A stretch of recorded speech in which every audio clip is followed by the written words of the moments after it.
Okay, we made it just about. Yep, we did. And late as well. Um, by about half an hour or just over half an hour, which is very abnormal, and apologies for that.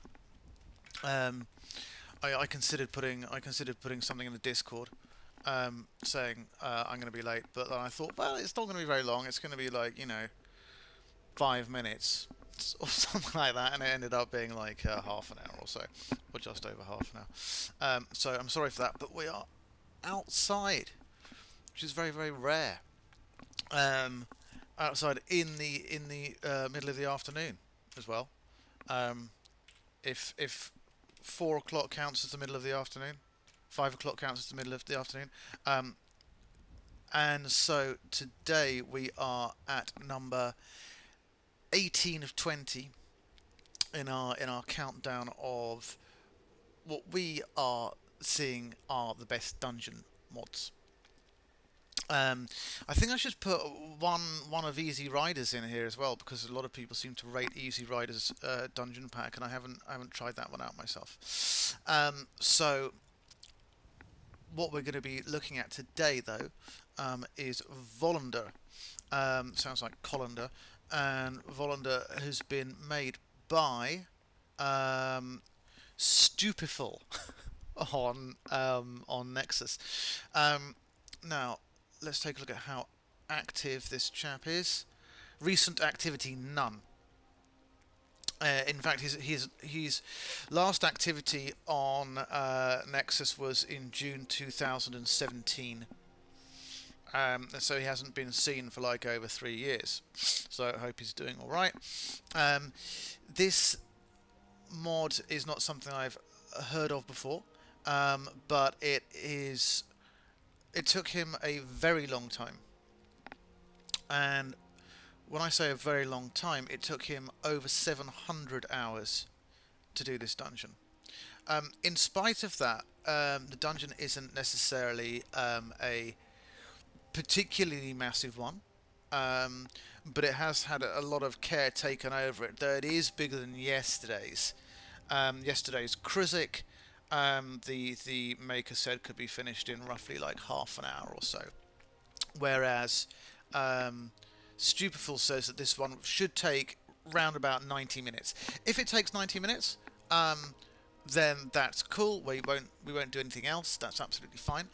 And if it takes a bit less, well, we won't do anything else either, because yesterday we ended up finishing Kruzik too quickly, and then it took like, I had to think, well, what the fuck are we going to do for the rest of the stream, because it was a short dungeon. And so we ended up killing Karstag, that was fun, and then doing a speed run of Forelhost, which was also fun. But next time I think I'm going to do a proper speed run of Forelhost and actually time it and see, how quickly we can do it. So anything else that we need to know about Volundr? It is multi-winged with a variety of enemies and dangers, which is what you'd expect anyway. 3 wings. I don't know if he means 3 cells anyway. And he made his own lore as well. I think he actually made his own books in addition, and his own weapons as well. So this is version 1.4, and this is the final version that was released. So we're gonna have a look at it. We're gonna try and use a little bit more conjuration.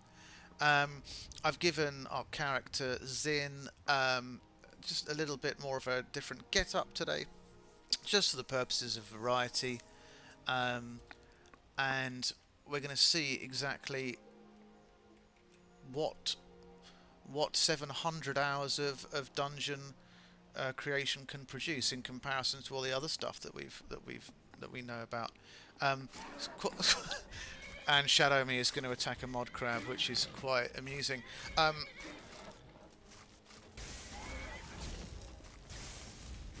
It's not doing a very good job of it. I would have expected him to do a better job. It's just a crab and he's a horse.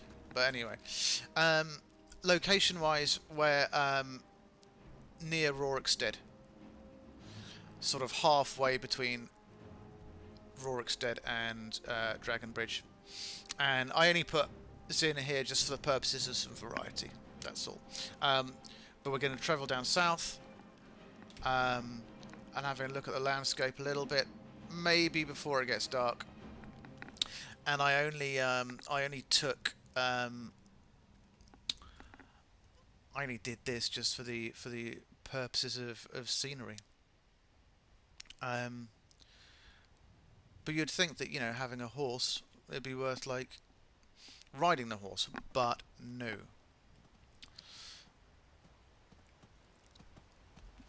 I honestly don't understand the point of horses in Skyrim. Maybe I'm missing something. But they just seem to, well, they don't go particularly fast. They certainly don't go particularly faster than running. So I don't really know what the point behind me is. We're going to pick up some of these just for some alchemy and dressmaking. And this is the first point where we're going to get attacked. Be interesting to see how this dress fares, because I picked it for aesthetics, but it's going to be significantly slower at regenerating magicka. We don't often get kill cam shots, so that's nice. The normal her normal dress, which is like a master robe. It sounds unnecessarily geeky to me for some reason. Regenerates things roughly at about 150%, whilst also giving a lot less. Giving a reduction in destruction magic. Whereas this doesn't give a reduction, but it is enchanted for like about 57%, I think. Let's have a look at it. Yeah, 57%. Also, the ring of the erudite makes things faster. It just says you regenerate magicka faster, but I don't know how much faster. It doesn't tell you how much faster. And so I think magicka is regenerating roughly between maybe 100 and 150% faster than it would do. So, oh, there's a mage fight. Let's go and check it out.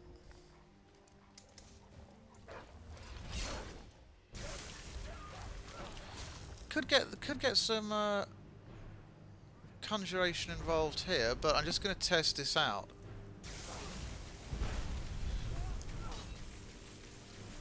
I absolutely love it when mages end up using a melee weapon at close range.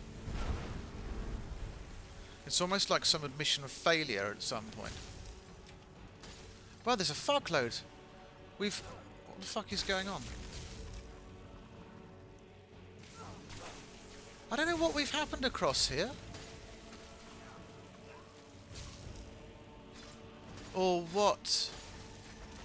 Oh, this is the outside. Right, that's a nice touch. I really wasn't sure what was going on. I think this might actually be part of the mod.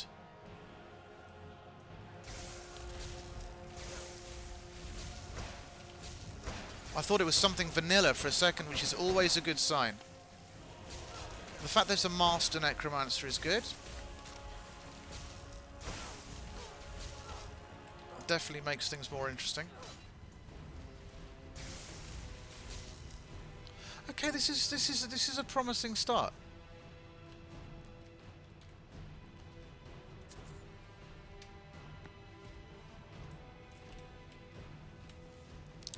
I honestly thought this was a vanilla location that I'd missed.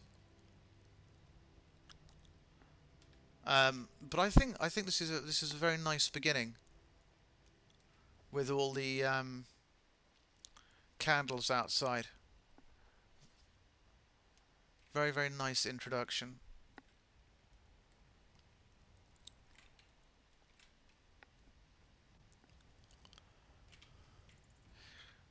This is a different kind of floor. We don't normally see these kinds of floors. This is like a sort of flagstone. We don't normally see those in dungeon entrances. I'm kind of loath to do this lock because it's a master lock, but we've got it now anyway, so it doesn't really matter.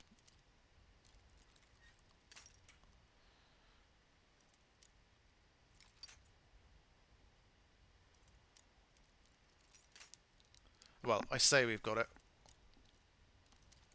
We were about several nanometers away from it.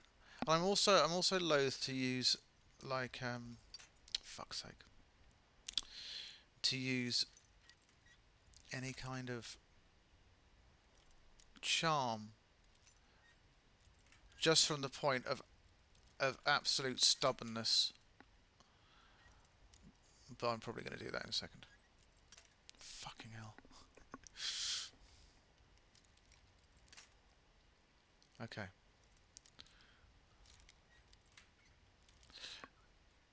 It's also to do with absolutely not being bothered to go into the inventory. But I'm gonna do it. Actually, I'm not gonna do it, because if I do it, then we lose the position. There we go. And there's going to be absolute. I hope this isn't how this is going to go. Like trolling. This is a nice section out here. It's a nice start. Volundr, Divine Era. In ages past amid the stars, a new world would be birthed from the great Maker's sundered flesh. This nascent, nice word, not used very often, mostly in academia, its nascent body, Nern, would writhe in the fires of chaos until shaped as was seen fit. When the forge of creation dwindled and the vines sought to take their leave, Nern was left to the natural order of things. But they'd made a mistake. An infinitesimal rip, more like a tear. I think a rip sort of implied something bigger, but anyway, was left in the grey fabric that encloaked Nern, that veil that separated the mundane from the heavenly. Choosing to patch the tear instead of cutting the cloth anew, the divines constructed an artifact to contain the breach and cast it down into a place far from prying eyes, a place where they'd hoped would remain forgotten, so they buried it. I'm hoping for a very hard boss at the end of this, but may not be the case. We'll see.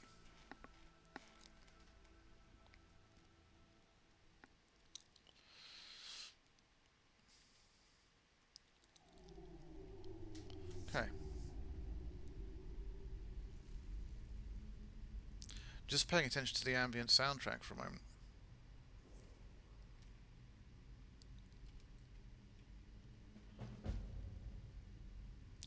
That's interesting. It actually...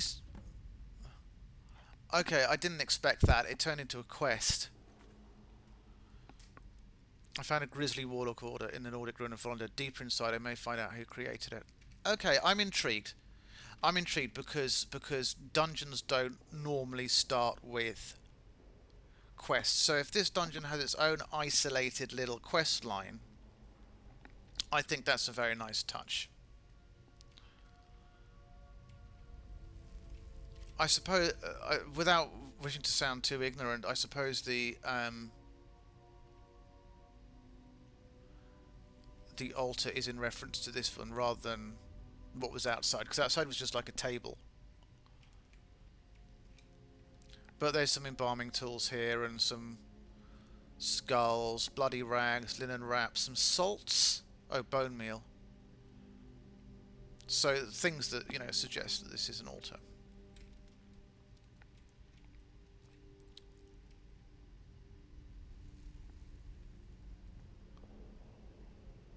Okay, and a severed hand. Okay.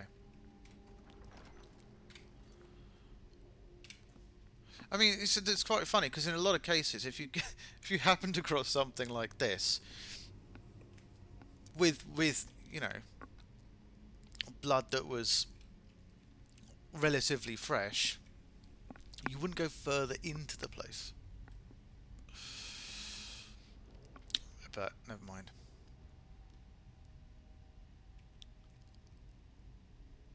Okay, so this is obviously the guy who's conducting the experiments, or he's one of the warlocks. Oh, there's more than one.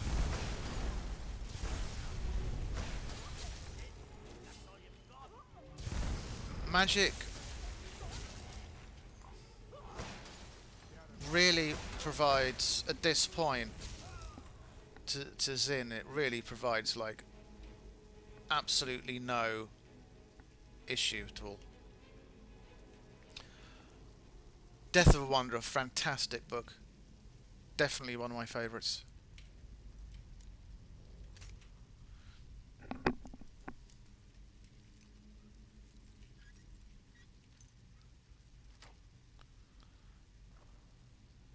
I'm very loath to go into too many of these chests, just in case we get similar. Pala Volume 1. I'm just going to check to see whether...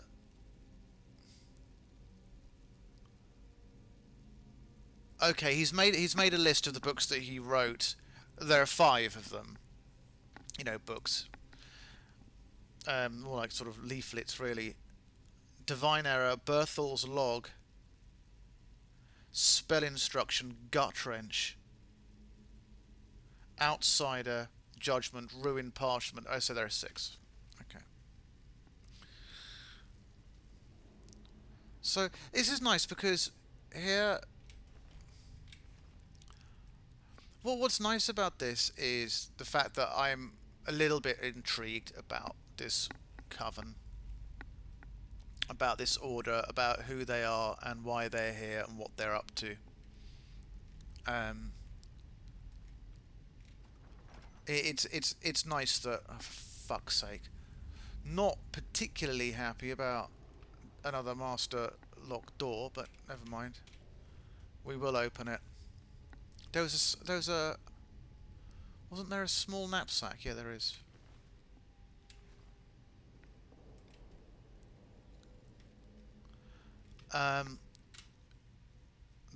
If it's another master lock door, let's make it slightly easier on ourselves. I've got the feeling that this modder is one of those people who is just going to make loads of the locks master locks.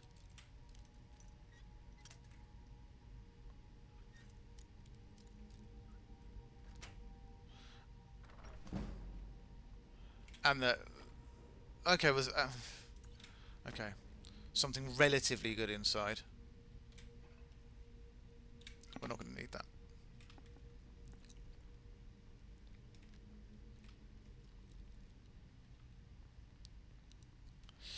I'm so used to Hammett's Dungeons. This is kind of nice to... Because she hasn't had to use... she hasn't had to use like candlelight spell once yet, because the lighting is quite nice.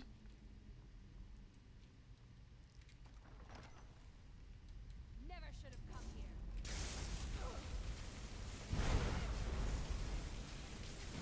So I mean, there are going to be some Draugr here. I don't know what the expectation is necessarily.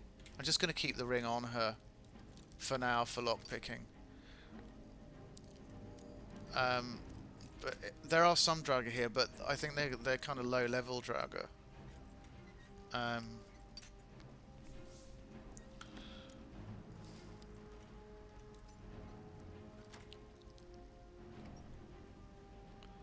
I don't think they're going to provide Elven Greatsword of Harvesting. I don't think they're going to provide too much of a challenge. This is the other book. Oh, I thought he said there was a ruin. There was another book near the enchanter, but there may be. Fuck off. There may be more than one enchanter.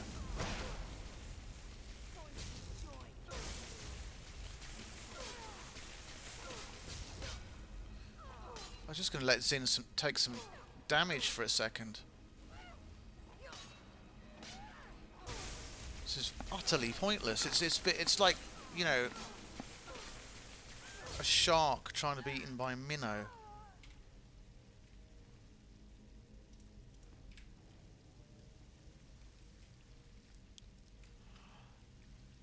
I mean, you know, she's level 58, which isn't that. Oh, this is nice. This area on Oblivion. That must be vanilla. Surely it has to be vanilla. Black Mage robes. Leather strips are actually very, very often useful.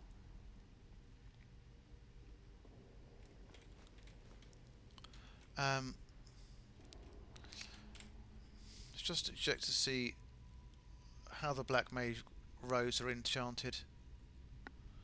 Just 75%.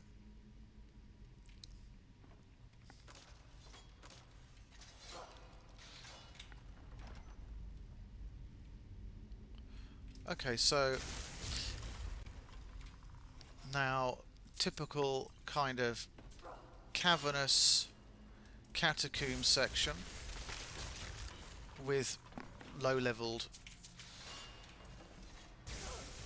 Draugr. This is not a, well, certainly this, not so far. This is not a dungeon for the high-leveled, which is good. I mean, it's obviously meant to be for like everyone, which is good. I mean, somebody like Hammett makes it very clear that his dungeons are for like high-level players, which is fantastic. But it's also nice to see somebody make dungeons which are, you know, for everyone. Let's walk over the fire rune. Did absolutely nothing.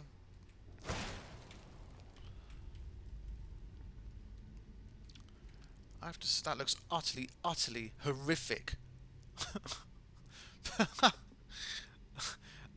But as a mage, her resistance to magic is so high.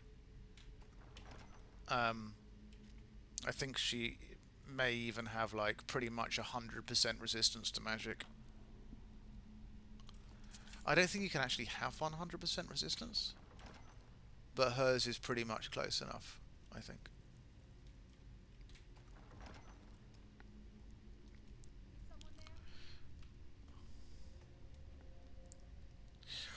I would imagine that he's probably spent like a long time agonizing over these details.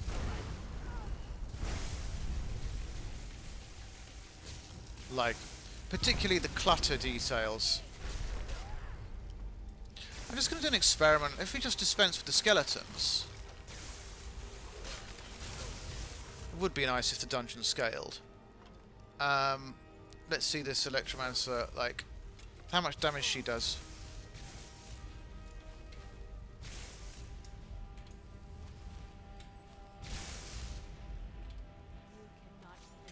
No, not the melee weapon.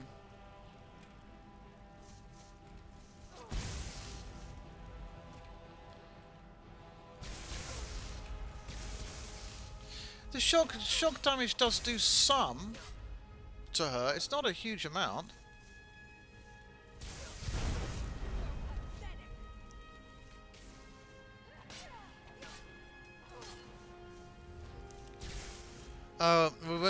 We were supposed to be using some conjuration, but I'm not going to worry too much about that at this point. It's really, from a player's perspective, you know, how much fun it is. I think anyway, to use School of Magic A or B. Conjuration for me isn't that much fun. This must be the hub that he was talking about. I would say this was a hub. He said there was a book at the hub.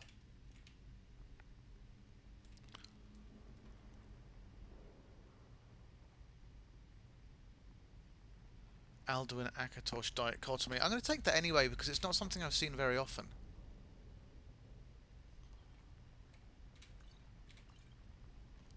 Let me just check to see.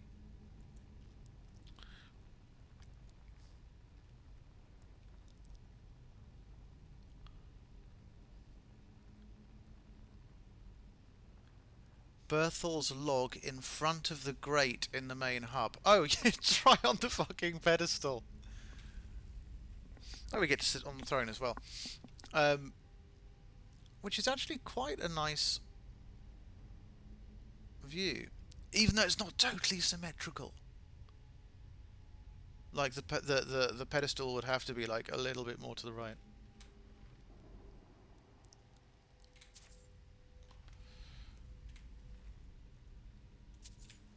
Okay. Let's read the log. Find the 3 keys to unlock the gate. Many weeks of searching and digging through this decaying pit have taken their toll on my men, but we've finally found the gate. Placing my hand on the metal produces a vibration in my arm that I cannot find words to describe. In all my years of magical study, I've encountered nothing like this. Our efforts to open the gate have been useless, so nothing works. I've sent out parties into each of the wings, so there are 3 wings. So that was just the intro. This is the main hub that he was discussing. A small trace of residual power leaks through the gate. This primordial energy is not like anything I've felt in this world. The power emanates from the gate, originates from a source. Okay. Okay, so... well, we have an idea about what it is that's down there. But I'm not sure. My favourite book, Berenzia. Berenzia. Why, did I just go past it? Let's have a look.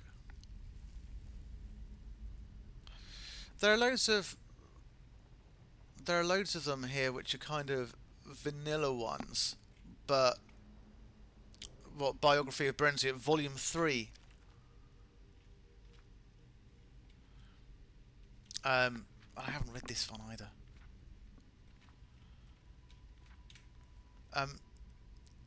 It's like, you know, a lot of the history ones.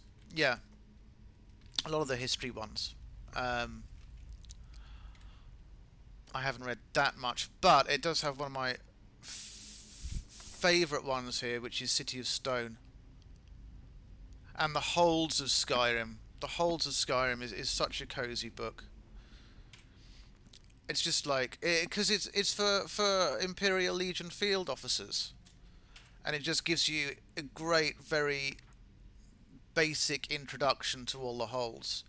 It's definitely something to drink some kind of hot drink and sit down and read this book. It's so incredibly cozy.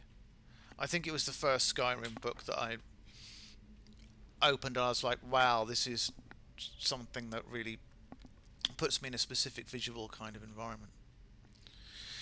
Volundr Crypt. Okay, so all of these places we don't need keys for. Let's just go straight ahead first. I say we go to the crypt first and go from there.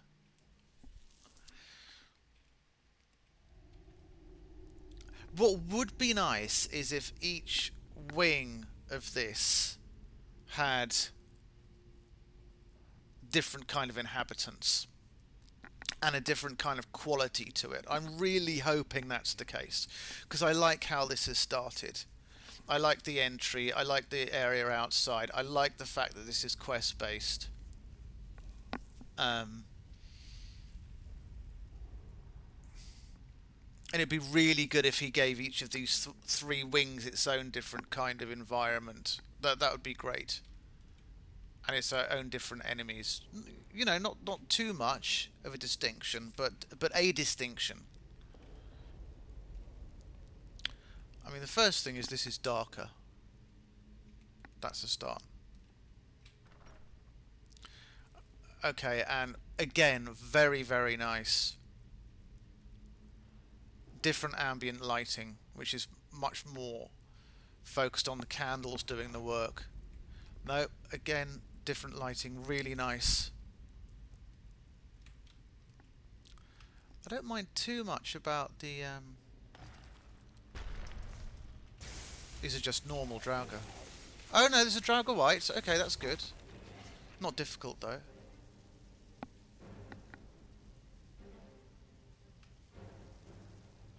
Always go to the left first. It's quite magical. I mean, okay, Restless Draugr. Is that an oval? Is that a Death Lord? Oh, good. Like it. Like it. Very, very nice.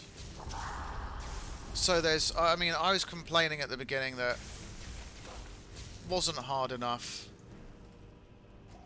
Now we can really see the issues that this dress yields. Relatively slow magical regeneration. Great dress though, but slow magical regeneration. That's the price you pay.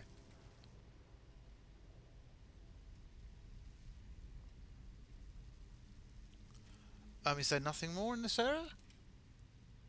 It was just for this chest. Okay.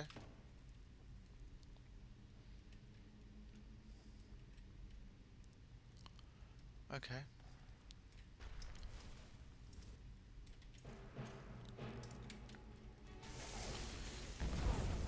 I do like how the Draugr are more difficult. She can use her paralyze now. That's allowed. Let's just go straight ahead. Okay, this is slightly darker, this area.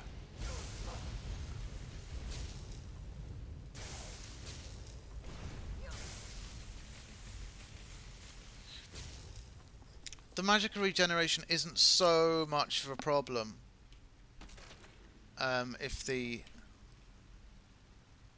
if she's allowed to use paralyze.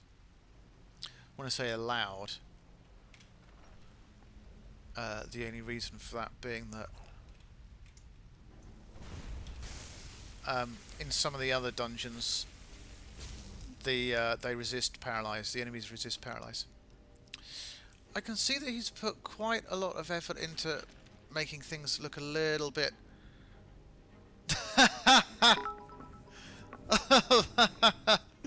Thank you for the 100 bits, Pelek. And you redeemed 4,000 for Choose Quest mod. Wow. Okay, that's a big redemption. You are very, very welcome to go into Nexus then and choose the quest mod. Which will be done. I think the redemption says ASAP. I think it says ASAP, doesn't it? Or so presumably that would be the next stream. So go on, go around unless you've got something in mind already. This fucking I don't even know if it's going to be fucking worth opening this. We've already used a lot of these lockpicks on master locks, which have had pretty crappy hydrate, which have had pretty crappy things inside them. Okay, think about it. Yeah, have a look at Nexus mods and look at the quest mods there, and we'll do it. We'll do it. I mean, ideally, not something like too big, not something like, you know, Falska or something which is like an entire island or something, you know. If you want to do Falska, then that would be put on the back burner though. It would be done, but it would be put on the back burner. Shorter the better, really. Like something that could be done in 1 or 2 streams. I might just even like fucking forget this. Okay, that's my first criticism. It's my first criticism of this dungeon. I've really liked it so far. My first criticism is too many master locks. Too many master locks, and with not many particularly interesting things inside them. And I'm not going to waste another lockpick on this one.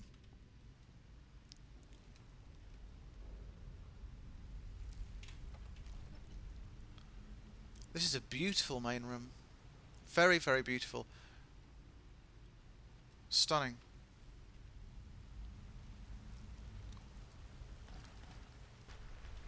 This is nice. Some of this decor is actually taken from inside some of the Nordic houses.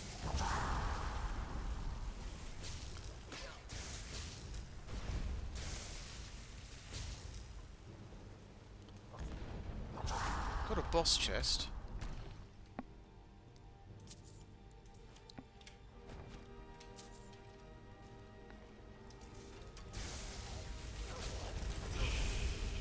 There's a Death Overlord as well. Awesome. Yeah, this dress isn't great for magic regen.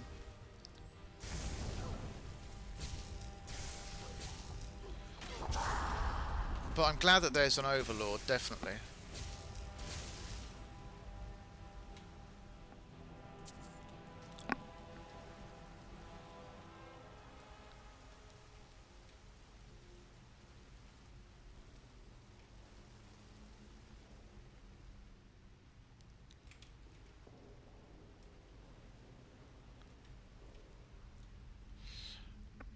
I'm actually going to go down again just to check to see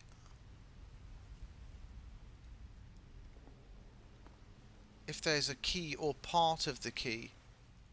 Oh, Volundr Crypt Key. Yes, just what I checked.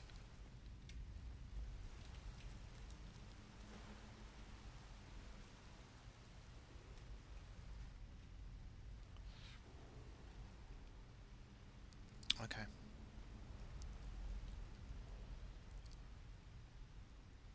And there's another section as well when we go down.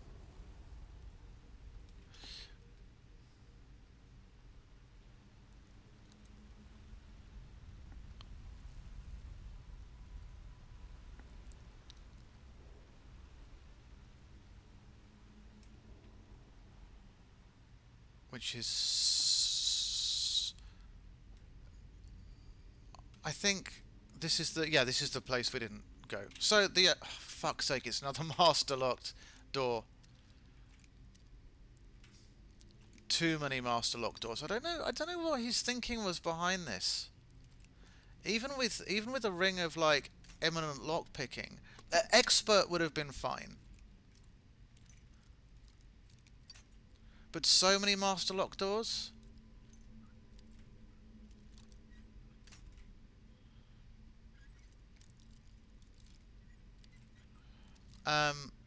It's not like she's got a huge amount of lockpicks. I mean, yeah, 68, but in an environment like this, it's not that many.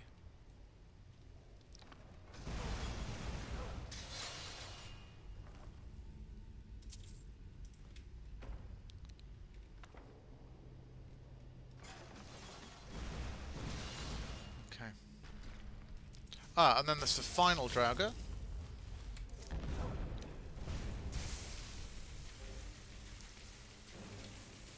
Right, I think that's enough for him.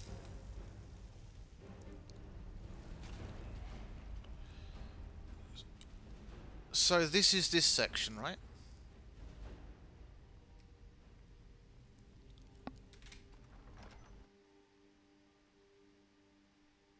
I think that's that one.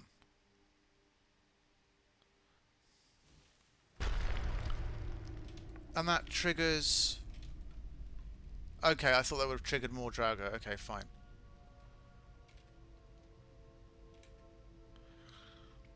Strange keyholes adorn this metal grate, scaring down the shaft of chill runs down your spine. Okay. So we've got the Crypt Key. Okay, let's go down the left-hand side to the archives.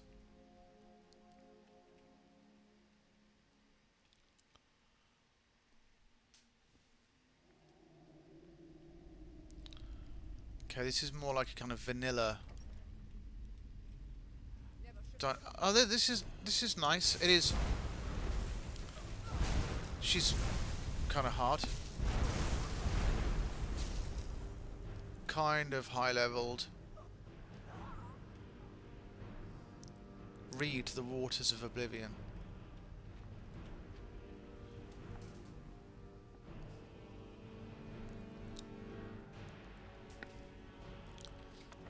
I'll take that, because again, I'm not particularly sure if that's a vanilla one or not. I mean, I obviously don't know all the books, but I'm not sure about it. Really, I'm not going to try and unlock another master door. Too many master doors. It's a deterrent to continuing.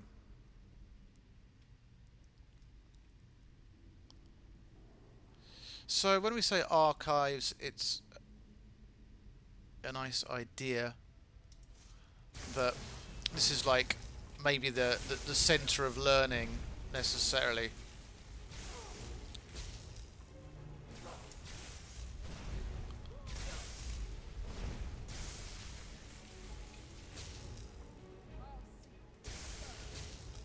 Master Conjurer. Oh, this is great. Maybe we're just going to get a shitload of Master Mages. This is going to be fantastic.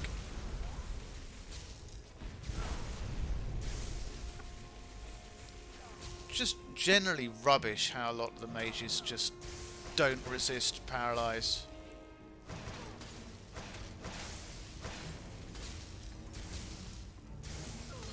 Oh, right, there we go. Last resort. Use the melee weapon.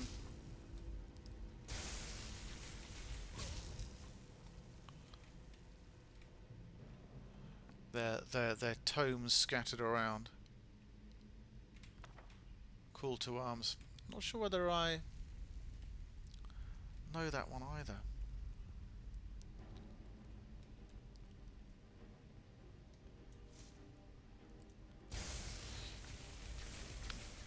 I do like how he's given different themes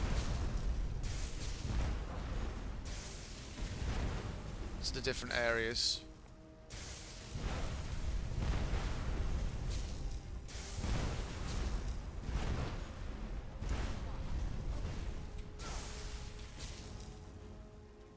Can we get in here? This section?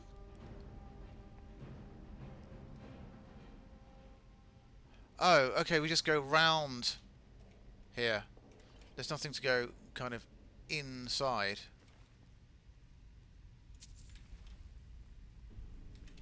Okay, that's slightly misleading. Is there a staircase?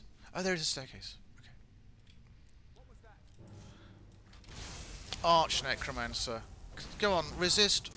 Actually, let's not cast Paralyze. Let's see how he does. Oh, there's actually a orc who uses melee. Oh, is he dead already?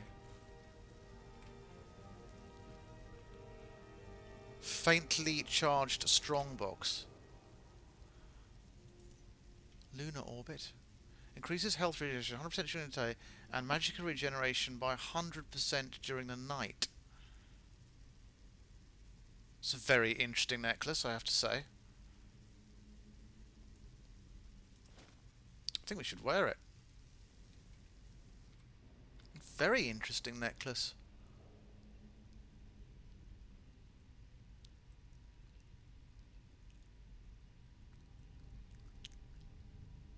What was it called? Lunar orbit.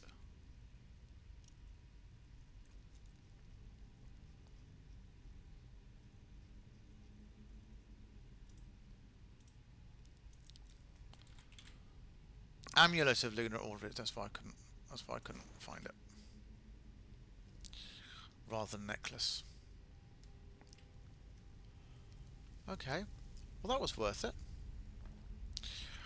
I'm still not sure how this key thing works.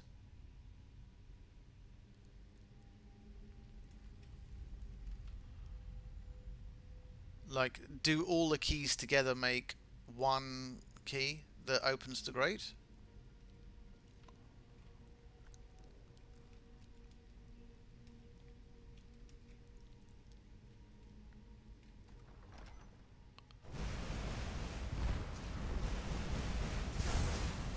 Okay, presumably there's something important down here.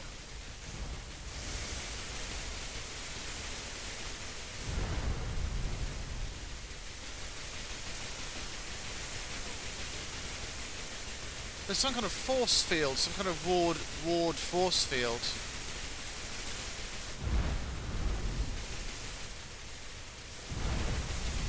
Oh, we got through.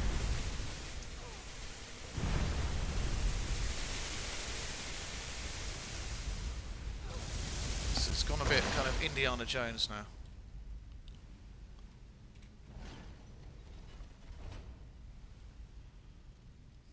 That's kind of unnecessary, I think.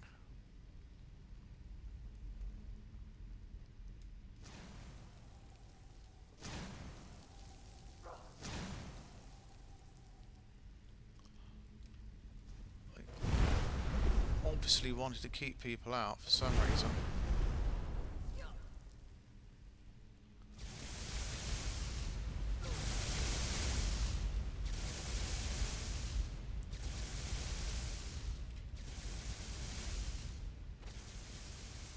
Okay.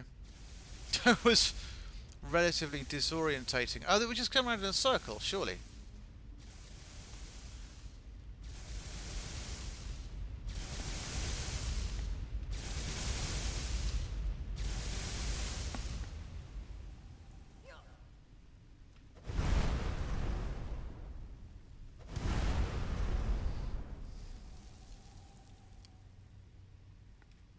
Just gonna chuck some light up to see if there's anything that could have been missed around here.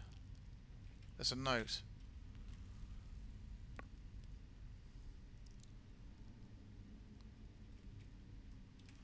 Okay, well, we've already been through that door.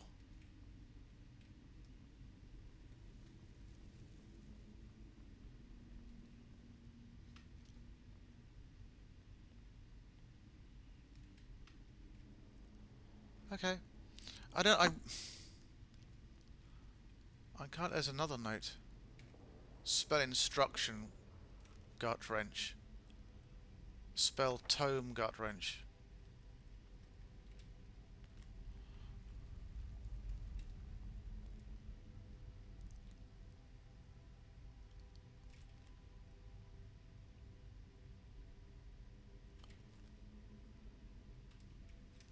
Okay. Well, we'll take that note.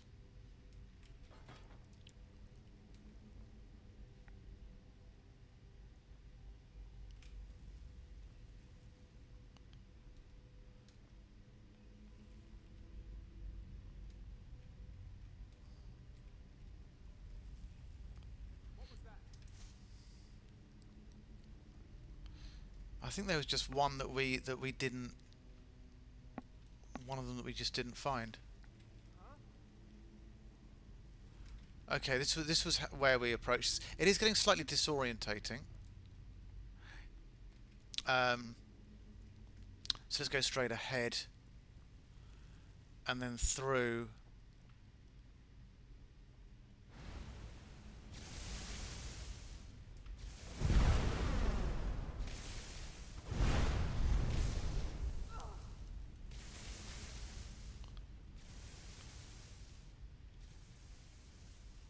It just takes you around in a circle.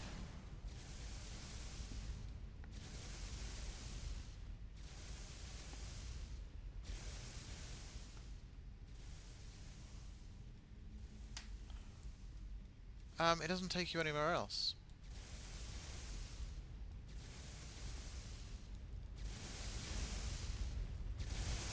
Okay. All right, let's try and get out of here then, because we got the library key anyway. Unless that was the only...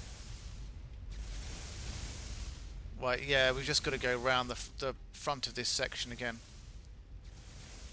Which was down here, I think? Yeah, it's around here. Okay.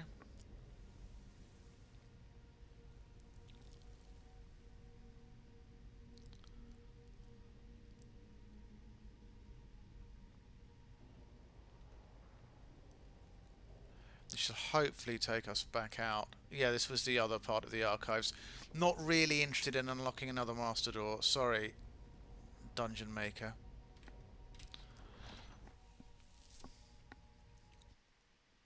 But we do have two keys. One which was the library key, and one which was the Crypt Key.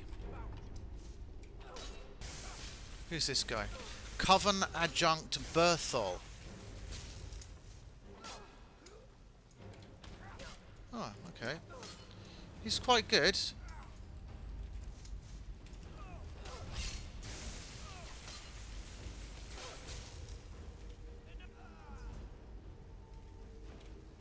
What's he got on him? Restore health potion recipe. Okay. And Subterranean, which may be the final one. So there are 3 keys. We should find a 3rd key in here. Okay, this is interesting. This is, well, as its name suggests, far more of a kind of underground, cavernous sort of section.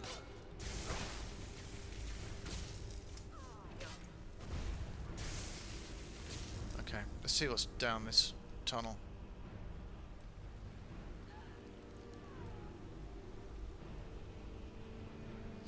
Okay, this is nice. It's like a little cave-like section.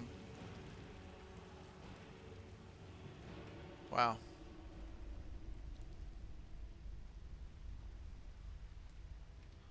Okay. It certainly lives up to its name.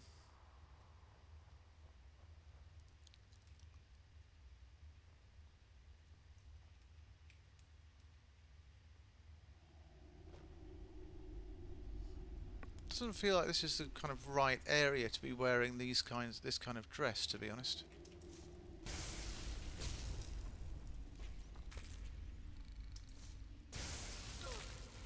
Okay, I like the addition of the Karases, definitely.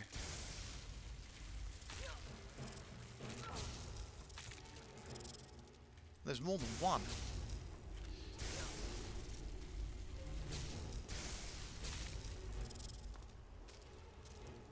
These Karas hunters provide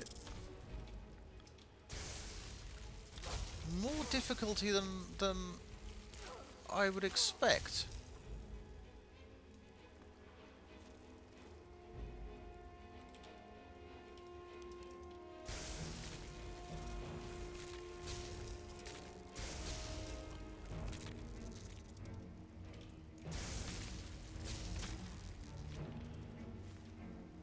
I didn't.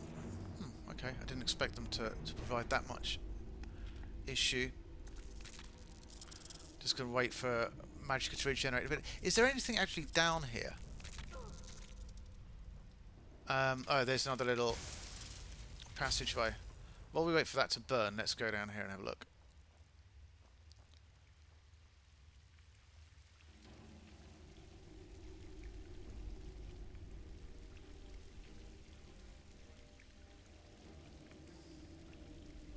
It goes pretty fucking deep. And this is just one's really, really fucking deep.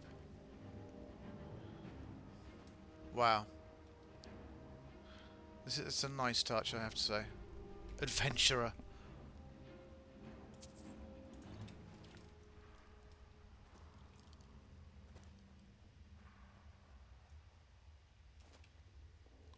Interested to see what this looks like without the candlelight spell, which will stop any second now.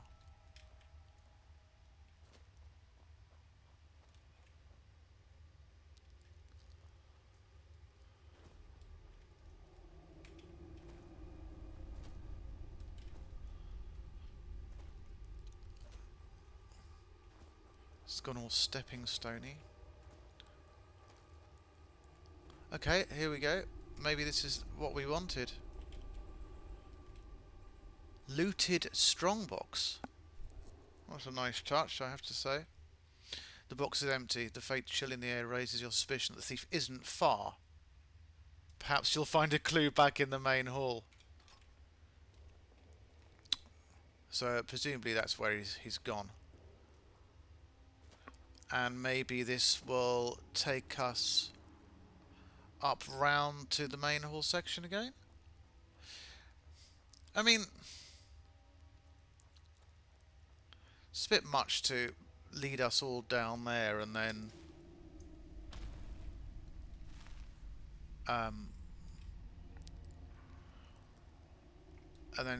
say no, actually they're not there.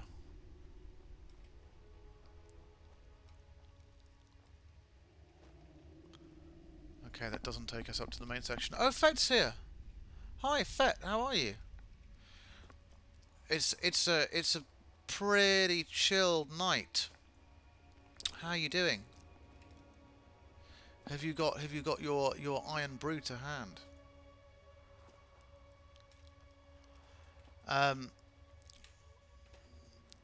We're just testing out this mod, which is kind of okay. Hydrate, hydrate, hydrate, hydrate, hydrate.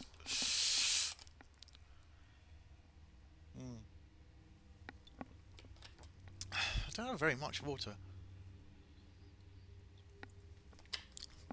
but I'm good. Just been jamming to some canned heat. Canned heat, canned heat. Now I've heard of canned heat. Remind me. Oh God, where were they from? What kind of stuff is it? I know the name, but I can't place it.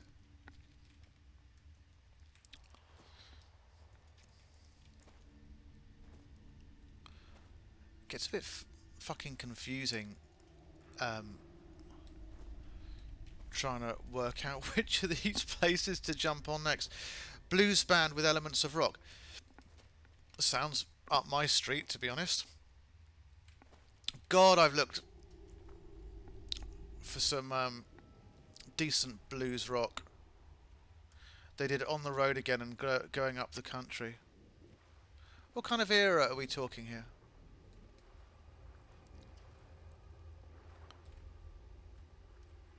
Bandit Marauder. I'm just going to see...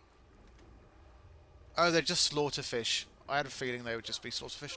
Oh, for fuck's sake. Fuck off, Slaughterfish. They bit way too much there.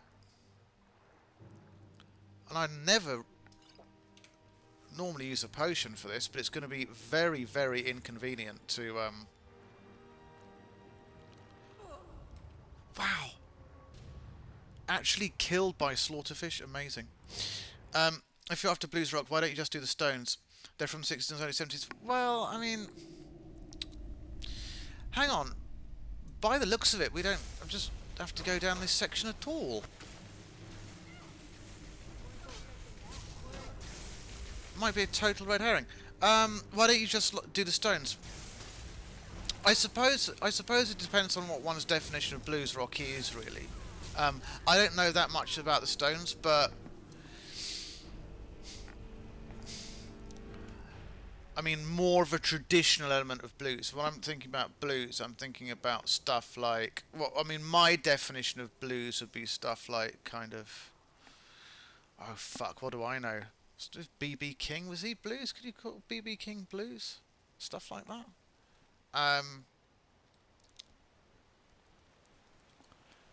But he was decent.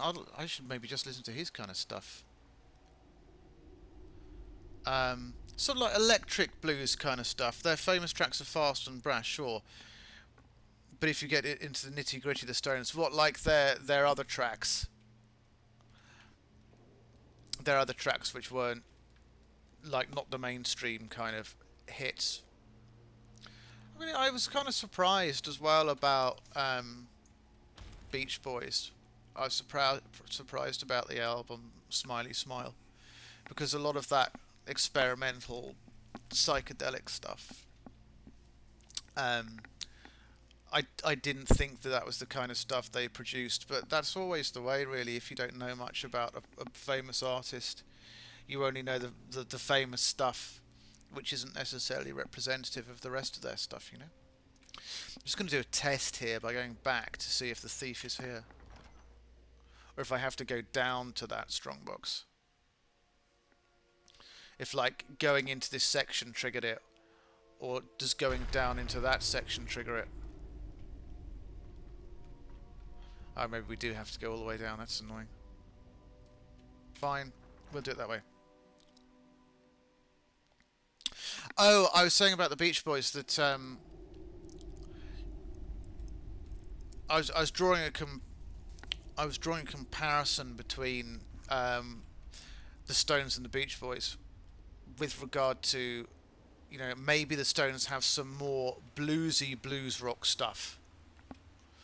But I only know their most famous tracks. Just like I was surprised that the Beach Boys had that kind of psychedelic stuff in Smiley Smile. Well, I didn't know that existed. I thought their stuff was just like Good Vibrations and, you know, the more well-known tracks. I didn't know that they had that kind of experimental side. And I don't even want to use the term experimental, because it seemed like they definitely knew what they were doing. I'm just going to avoid these Charuses. Oh, I can't avoid this one. Can we paralyze a Charus? The Beach Boys really experimental. Okay. Alright, Charus resisted it. Alright.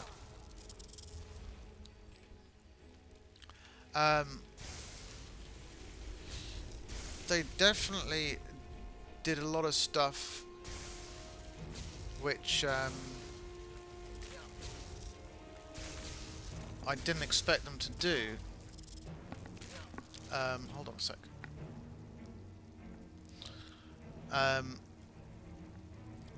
Okay. Yeah, go on. Give me a Stones album. Give me a Stones album. That's absolutely fine.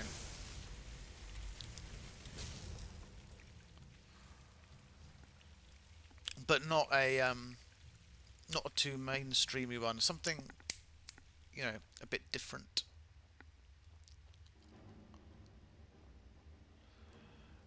It looks like we do have to go. I think what we have to do is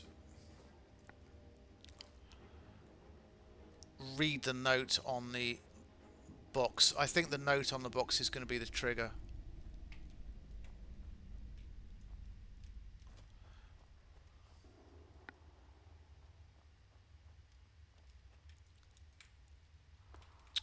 Fuck's sake. And that will set off the thief.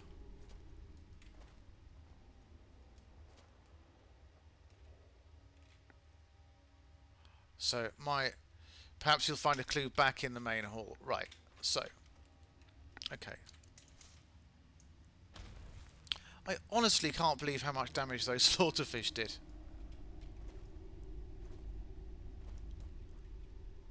So we're going to try not to get in the water again, just because once we're in the water, I don't know how hard it's going to be to get out. Oh, it looks like we don't have much of a choice, because we drop down from there, or... yeah. Okay, fine, let's just get in the water.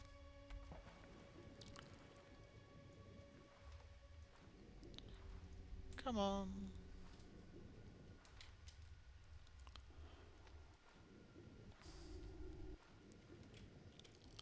This is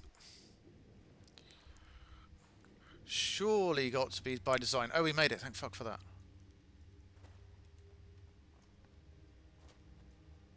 Okay.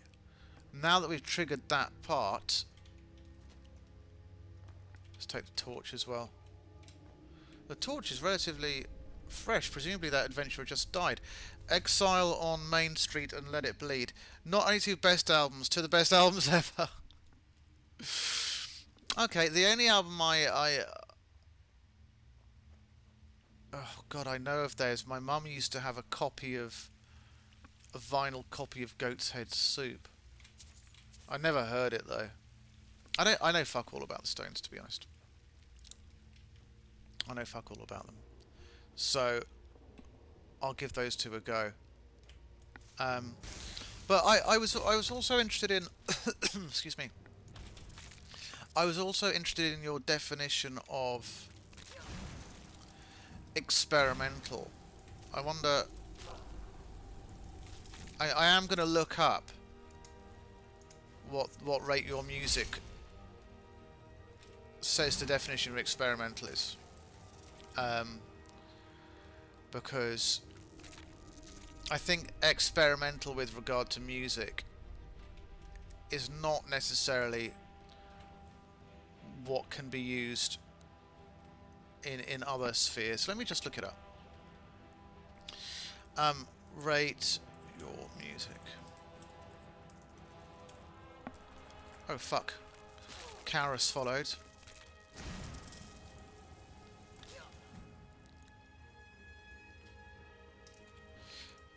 Do they have a particular resistance to fire or something?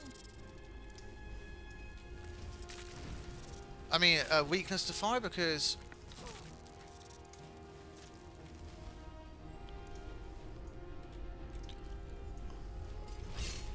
this Karis is causing far more problems than I expected it to.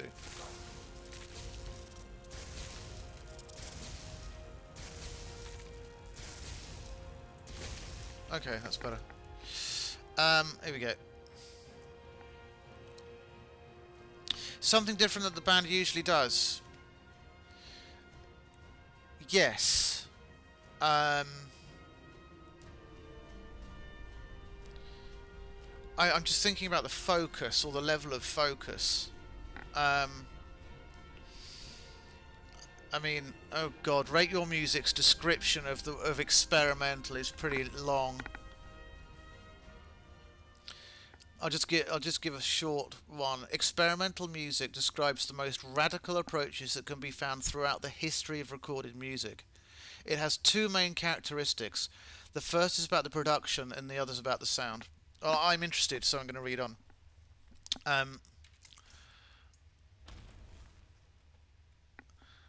Experimental musicians use non-traditional production methods. It can be through the uncommon use of traditional instruments such as guitars, cellos, saxophones, and the human voice. It can be through the production of sounds with objects that aren't considered musical instruments, like in musique concrète. It can be through the manipulation of multiple effects. So, I mean, we weren't wrong when we were talking about something different that the band usually does, but I wanted something which was, you know, a bit more layered than that. Secondly, these non-traditional production methods result in a sound that goes largely beyond the boundaries of traditional music, or the traditional boundaries of music. The use of traditional instruments outside of any academic structure, such as in free improvisation, results in a complete absence of directing scheme. Whatever production technique is used, the absence of rhythm or tempo, or any clear rhythm or tempo, or any recognizable musical scale are quite common. The textures can be completely deconstructed, the remaining sound barely resembling common definitions of music. Okay. So, yeah.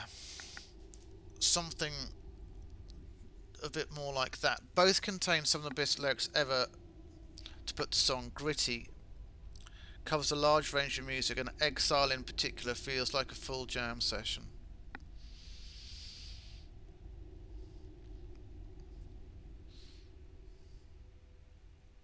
Let me check. I thought that was a fascinating description of experimental music. I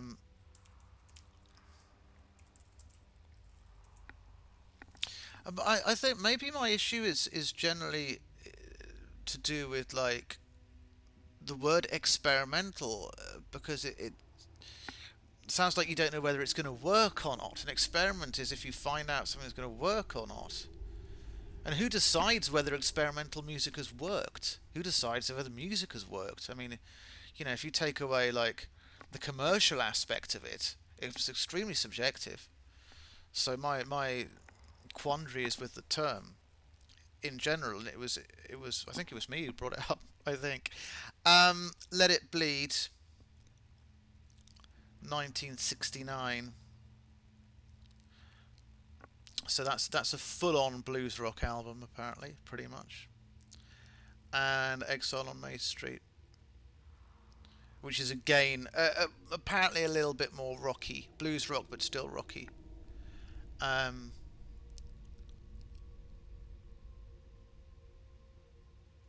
You seem tired. Oh, I am tired. Oh, absolutely. Yeah, yeah. Is it obvious? Yeah, I am. I am. Yeah. It's been a heavy week. It's been a heavy week, and like since the weekend when I had like Nick's around, woohoo! Whoa, what the crap? I didn't get a notification. Nick, I haven't been getting notifications since like forever. Like forever. Like the last like I used to get like notifications or like email whenever something went, whenever I got like whenever someone started to stream, but now I don't get anything. I don't get anything. So I've just kind of accepted that I don't get notifications anymore. But yeah, nice to see you, Nick. How's today? How's today at work? How's it all going? Yeah, to answer your question, yeah, I am tired. It's been a funny week. It's been a funny week, and maybe I'm still sort of recovering after my double vaccination dose at the weekend. You know, maybe. But you're not going to get two anyway, are you, Fet? I think you said. I wouldn't recommend it. Oh, look, we discovered like a big spider zone.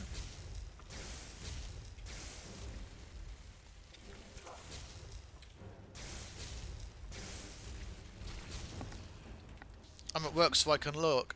Sure, bad rhyme. It's not a bad rhyme. It's a great rhyme. I really want this other... Oh, we can't get this other key because the other key has been nicked. So it kind of makes me wonder what the point is of this section.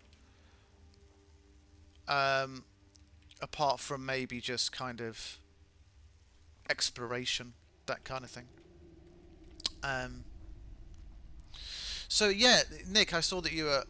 Well, I was in the stream with John last night, and him and I had a good chat yesterday morning with regards to, you know, different ideas for the channel going forward and stuff like that. Both of our channels as well, because John spent some time away from his channel. I better go. I'm tired. Need to be up at 6. No problem, Fet. Really nice that you dropped in. Really, really good to see you. 6 o'clock. That's very early. Something work-related or something else? But it's really nice that you dropped in. Nice to see you. Though, I've got slightly lost and disoriented. We just want to get the fucking way out. Can't be that far. Need to catch a bus. Okay. Do you mean like a coach? Maybe we shouldn't have gone up this high. Maybe we should have gone further down. Oh, I think it was with the stream.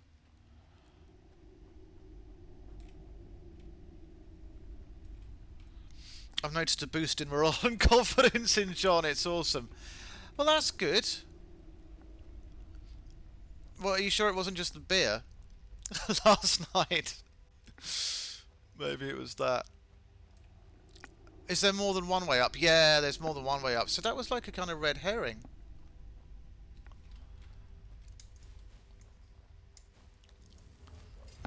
Yeah, John took some time off. He took like a few weeks off. And I think what he found is that, you know, taking a few weeks off from streaming isn't a particularly good idea with regards to, you know, people coming back regularly, you know. But yeah, we had a really good chat about stuff, and he's rebranded his channel. I'm not going to do any rebranding as such, but I am going to just make a few little graphical changes and stuff to things. And changes with the games. I'd love to get ESO working. That would be fantastic.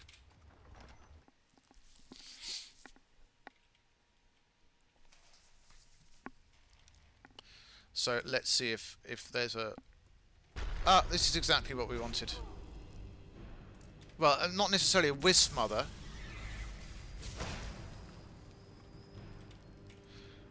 But hopefully there will be a key on this girl or something like that.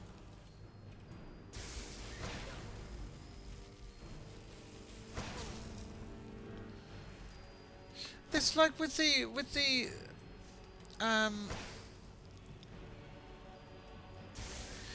Kauruses, it just took too fucking long.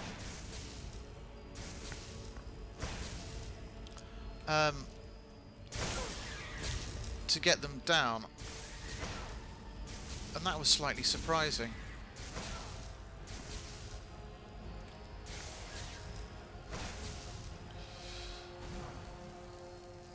But I'm really, really hoping that this Wisp Mother has got some kind of key on her or something.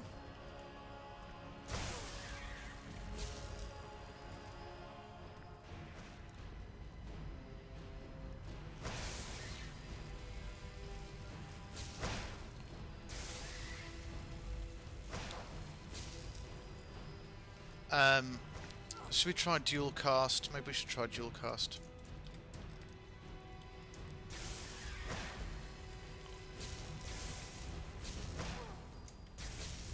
A little bit on the ground to make a tiny bit of difference.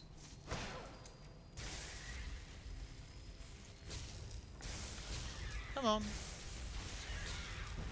Right. Is this the thief? I hope it is. Yes, it is. Volundr cave key. Good.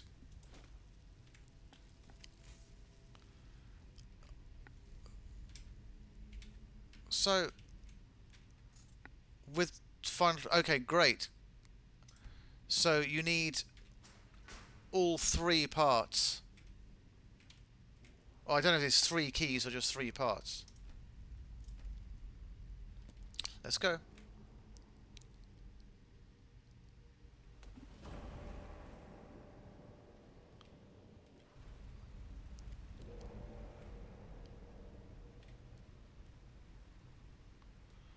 This is pretty beautiful, this part. I really, really like the shadows here. Very, very nice. Very nice.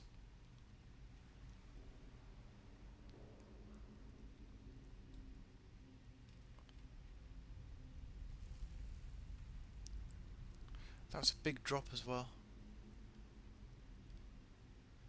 And this is nicely creepy as well. I'm just going to go down here and see if there's anything...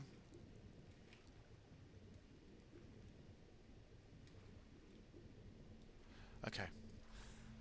It's just an atmospheric thing.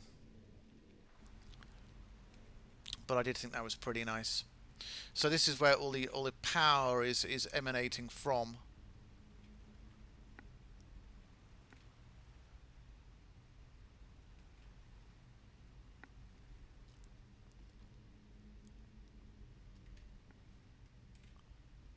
Okay, I'm absolutely sure there was a door. Oh, there it is. It was just a bit harder to see. Okay, I'm just going to get a drink quickly. I shall be back in 1 moment.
maybe slightly longer than a minute.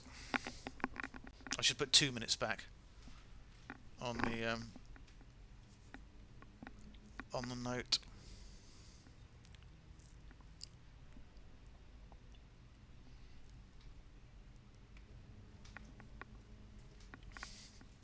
Okay.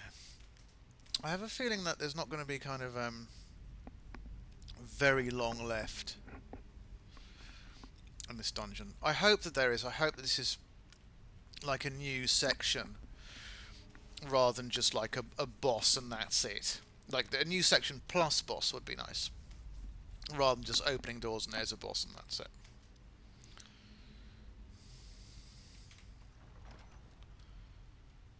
So let's see.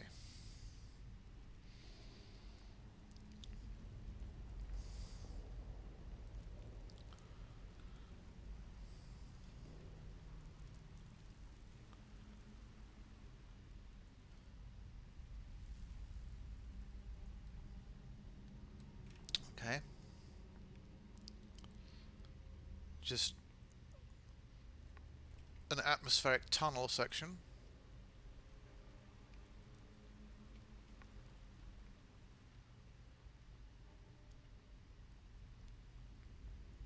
I think this is the last section until the final boss.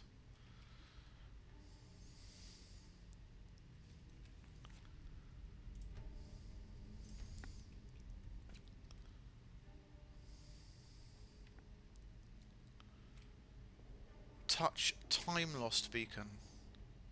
Feel your essence being drawn to a place far away in time and space. Okay, we ended up in a weird place. Read outsider. You are the first. No mortal has dared pass through the veil. What was once our minor folly in leaving a gate to the heavens on your world is now a threat to your existence. The gate should be closed and your fate judged. You should not be here, and yet you are. You should be erased as a stain is lifted from the weave, yet you shall be spared. Oh, that's very magnanimous. Okay.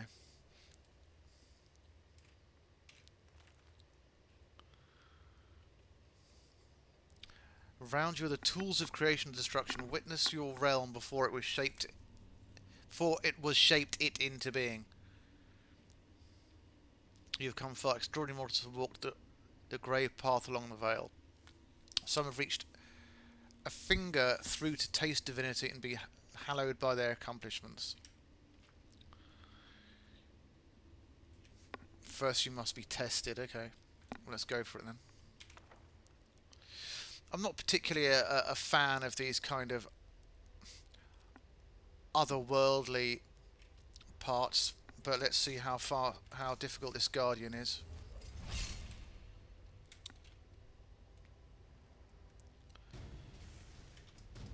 Seraph of Wisdom. Is he going to be one of these ones who keeps fucking materializing and dematerializing all the time?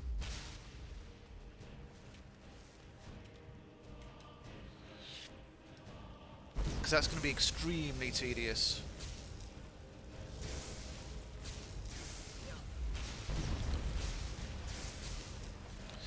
Especially if he's using magic,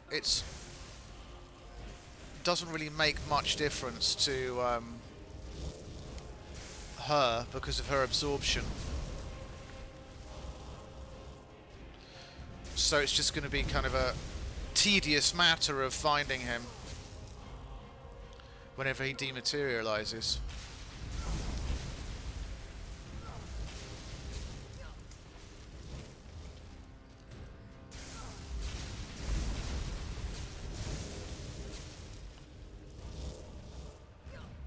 How long have we got left? About half, something like that.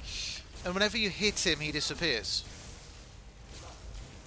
I'm really hoping that he doesn't conjure restoration as well.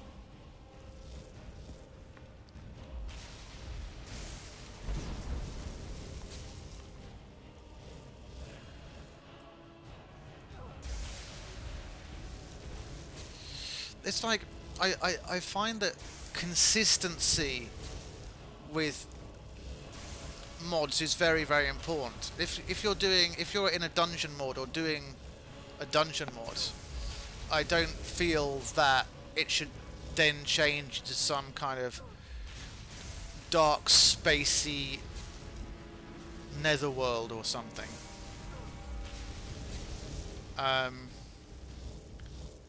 Because that kind of changes the consistency of the project. Of course, the modder would probably vehemently disagree with me.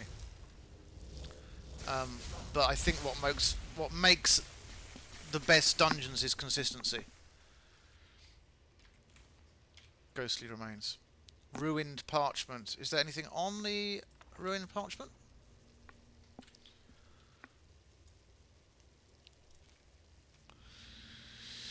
We favour your courage as we return home. Go forth and walk the veiled path as our eyes are upon you now.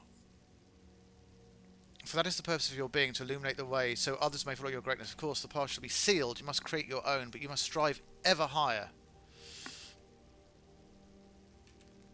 Okay. Embrace font of light. I think all the pathways down have been closed anyway, so there's only one thing we can do, which is this. Yeah, that was I think this was the way up that we came. The Pillar of Light fills your vision with memories of home. Return to Skyrim or stay. Oh, was that it? Or was that the final boss? Surely not.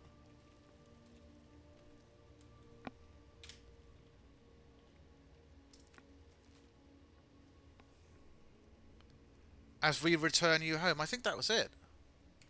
And you get a spell tome, which I wasn't paying enough attention to remember what it was. We've still got all these spell tomes that we haven't read. I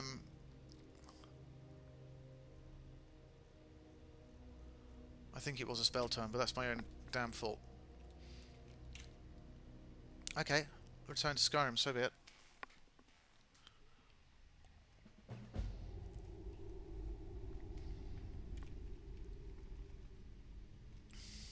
But this is interesting because where we've ended up is somewhere different now. This is not where we started. And we've ended up in a Dwemer part with a fuckload of gold, which is all very nice, but she doesn't really need them. Let's just carry on. This is a one-way ticket.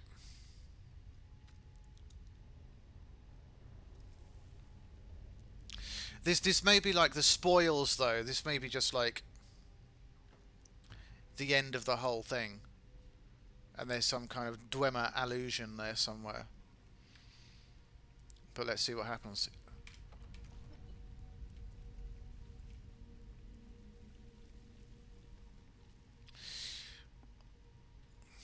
So maybe the warlocks were... Yeah, I think they were. I think the warlocks was guarding this sort of Dwemer nether veil. Which is okay, I can get behind that. Is this where we came in?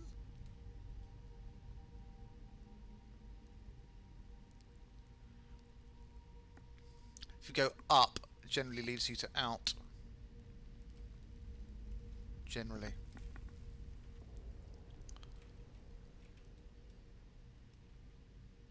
I'm pretty sure this is where we came in. With all the mages that were here. Yeah, it is.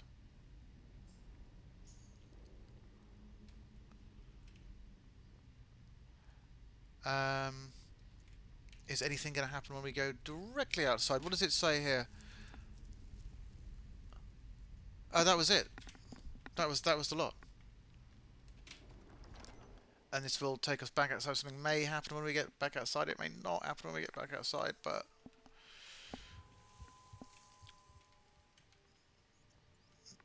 I think that's the lot. So, guessing that it is... What did we think about this mod? That's kind of funny. What do we think about this? Okay. Well, better than the last two. Oh, look at the smoke. Oh, I thought the whole thing was burning. It's just the fire pit in the middle. The Okay, what did we think about this? The pluses are it had some nice environments. I liked how he Stupeful tried to make a distinction between the three main areas and the hub and the ambient lighting. He put his own lore in there. He made a quest line for the mini dungeon, which I thought was very nice. That was really great. And yeah, I mean, those are the main things I like. Things I didn't like: too many master locked dungeons and doorways, to the point where it got to the point where it's like, I don't really fucking care anymore about this door. I'm not even going to bother seeing what's beyond it. Wasn't difficult enough. Just one or two Draugr just put in there, and it's kind of weird that he did the whole scale, like from the Draugr, normal base level Draugr, all the way up to the top. Who's it for? Rather than scaling the dungeon, who's it for? Level 20 players, level 30 players, level 40 maybe. I'm not saying that level 58 is particularly high, but it's definitely, I think, over that point where you could just do everything in the game. It's over the midpoint. I'd say the midpoint of Skyrim is around about level 50, something like that. The point where you can do everything up to level 50, pretty much everything in the game quest-wise, in the main game. I didn't like the fact that there was that sort of spacey other realm at the end of it. That sort of just took me out of this place. Like, when I'm in a dungeon, I want to be absorbed, and I want to feel like I'm there. The second the environment changes radically, then I lose my absorption. And it was the same thing with Vigilant as well. I got what Vigilant was doing. It was a horror mod, you know, riding on the coattails of Silent Hill. Totally get that. But then there was like fourth section in Vigilant where it went all deserty, and I was just like completely lost interest after that. Consistency again. So I didn't like that last part particularly. I did like the fact that he wrote his own books. I think that's very nice. And I like the little hint at the end that there was a, you know, big Dwemer essence to the whole thing, and that's what the warlocks were guarding. I liked that. That was very nice. There's only one other thing that I didn't like was that subterranean level, that subterranean bit. I think he could have made more use of that, but it was a bit too windy. It was a bit too much to have the character go down to find a strong box, which had then been looted by a Wisp Mother. You know, why Wisp Mother? You could have put something else in there to that. So overall, I thought it was good. It was relatively fun. I liked it at the beginning. My interest did start to wane about 2/3 of the way through, and it got to the point where I just thought, okay, let's just like finish this off, which is a shame. And I think that was probably to do with the fact that there's a little too much going on with regards to different areas, and you know, what we were going to discover at the end became a bit kind of academic more than anything else. That said, he did put an awful lot of effort into it. 700 hours, not to be sneezed at, and it's a respectable dungeon.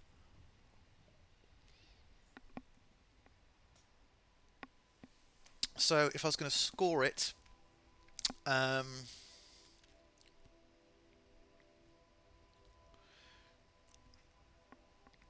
it's difficult for me to give it. I can't give it more than a 7. I was thinking it was 6.5, but I do appreciate the work that went into it, and I do appreciate there was some vision, and the fact that he made its own little quest line and own little story. I do respect that. So it is a 7. It is a 7. Will it make it into the top 5 Skyrim Dungeon Mods? I don't think it will. But it was definitely a nice effort. Okay, so we'll take her back to Winterhold. And in the meantime, we're going to see what the next dungeon is.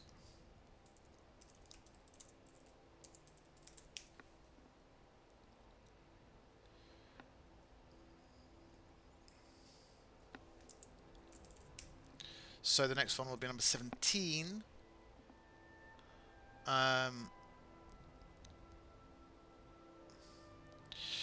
Okay, well, this is going to be very interesting, because for number 17 we're going to do a Hammett Dungeon. Now exactly which Hammett Dungeon hangs in the balance, because I know that Hammett is reworking some of his stuff. I would like to do a Saturday afternoon UK time stream of one of his dungeons, because the list says Hammett's Dungeon Pack, and the thing is that the pack is getting split up, so it's not a pack anymore. So I would just like to do one of his new ones, at least 2 for this list, at least 2. I know he's reworking Vasik's Tomb, and I'd really like to do that. And also I know that he's working on a completely new dungeon called Blood Iron Vale. In this list of 20, I self-insist that there should be 2 Hammett dungeons, because he's the greatest dungeon modder as far as I'm concerned, who works on Skyrim mods, dungeon mods.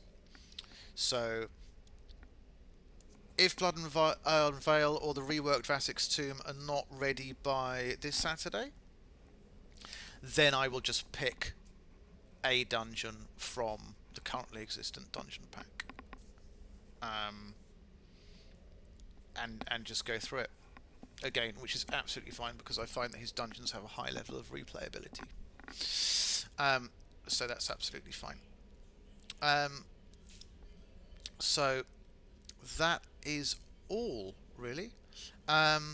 So what I will do is we'll see what happens. So it hangs in the balance exactly which dungeon it's going to be on Saturday. That'll be 2 PM UK time,